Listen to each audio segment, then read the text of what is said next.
Friends ఇది Kenstar pulse 20 cooler. ఈ cooler మనకి 20 లీటర్ కెపాసిటీతో వస్తుంది. ఇందులో హనీకోమ్ మెస్ అనేది యూస్ చేశారు. ఇందులో మనకి 80 watts double ball bearing motor అనేది యూస్ చేశారు. ఇందులో మనకి ఎయిర్ ఫ్లో అడ్జస్ట్మెంట్తో వస్తుంది. దీనికోసం 2 నాబ్స్ అనేవి ప్రొవైడ్ చేశారు. ఫస్ట్ వన్ వచ్చేసి మనకి స్పీడ్ అడ్జస్ట్మెంట్కి యూజ్ అవుతుంది. సెకండ్ వన్ స్వింగ్ కంట్రోల్కి యూజ్ అవుతుంది.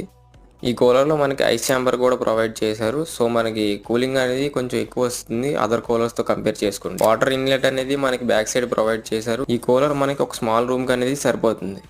మనకి 4 వీల్స్ అనేవి కూడా ప్రొవైడ్ చేశారు. సో దట్ మనం మూవ్ చేయడానికి ఈజీగా ఉంటుంది. ఈ కూలర్ ఫుల్ స్పెసిఫికేషన్స్ ఇక్కడ ఉన్నాయి. మీరు కావాలంటే పాజ్ చేసి చదువుకోండి. అండ్ ప్రైజింగ్ విషయానికి వస్తే ఇది మనకి 3990 రూపీస్ ఉంది. లింక్ డిస్క్రిప్షన్లో ఇస్తాను, కావాలంటే ఒకసారి చెక్ చేయండి. ఇలాంటి మరిన్ని టెక్ గ్యాజెట్స్ కోసం మన ఛానల్ సబ్స్క్రైబ్ చేసుకొని సపోర్ట్ చేయండి ఫ్రెండ్స్. ఈ కూలర్లో ice chamber and honeycomb mesh use చేయడం వల్ల మనకి కూలింగ్ అనేది ఎక్కువ వస్తుంది when compare to other coolers. ఈ కూలర్ మనకి 745 mm హైట్